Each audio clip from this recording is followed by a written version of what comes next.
ধর্মীয় উৎসাহ ও ভক্তির আবহে এক স্মরণীয় দিনের সাক্ষী থাকলো সাবরুম। সাবরুম লোকনাথ আশ্রমের উদ্যোগে শিয়ালদাহ থেকে কাঞ্চনজঙ্ঘা এক্সপ্রেসে করে আনা 12টি পবিত্র শিবলিঙ্গকে মহাসমারোহে বরণ করে নেন আশ্রমের সদস্য, ভক্তবৃন্দ এবং এলাকার ধর্মপ্রাণ মানুষজন। শিবলিঙ্গগুলির আগমন উপলক্ষে সাবরুম রেল স্টেশন থেকে লোকনাথ আশ্রম পর্যন্ত একটি বর্ণাঢ্য শোভাযাত্রার আয়োজন করা হয়। বিপুল সংখ্যক ভক্তের উপস্থিতিতে সৃষ্টি হয় এক অনন্য আধ্যাত্মিক পরিবেশ। আশ্রম কর্তৃপক্ষ জানিয়েছেন, আগত 12টি শিবলিঙ্গ আশ্রম প্রাঙ্গণে প্রতিষ্ঠা করা হবে। এই উপলক্ষে আগামী দিনে বিশেষ পূজা ও বিভিন্ন ধর্মীয় অনুষ্ঠানেরও আয়োজন করা হবে। শিবলিঙ্গগুলির আগমনকে কেন্দ্র করে ভক্তদের মধ্যে ব্যাপক উৎসাহ ও উদ্দীপনা লক্ষ্য করা যায়।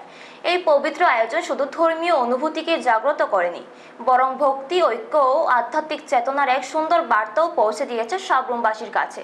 ব্যুরো রিপোর্ট, নিউজ তৎকাল 24। আজকে এত জনসমাগম নিয়ে স্টেশনে আসার কারণ কি? জয় বাবা লোকনাথ। আমাদের লোকনাথ সেবাশ্রমের এই বছর 25তম বার্ষিকী। এই উপলক্ষে আমরা এবার একটা আয়োজন করেছি। আমরা সারা ভারতবর্ষের বিভিন্ন প্রান্তে 12টি শিবলিঙ্গ প্রতিষ্ঠিত রয়েছে, এগুলোকে একসঙ্গে জ্যোতির্লিঙ্গ বলা হয়।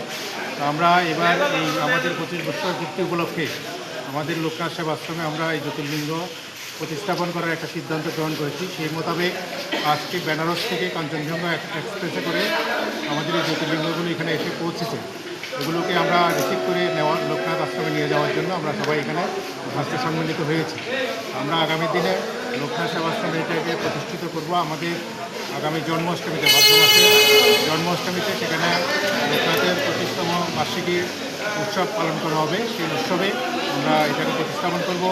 আমরা আশা করছি সবসময়ের সমস্ত ধর্মপ্রাণ ব্যক্তি আমাদের এটাকে সহযোগিতা করবেন এবং সবাই এই কাজে এগিয়ে আসবেন।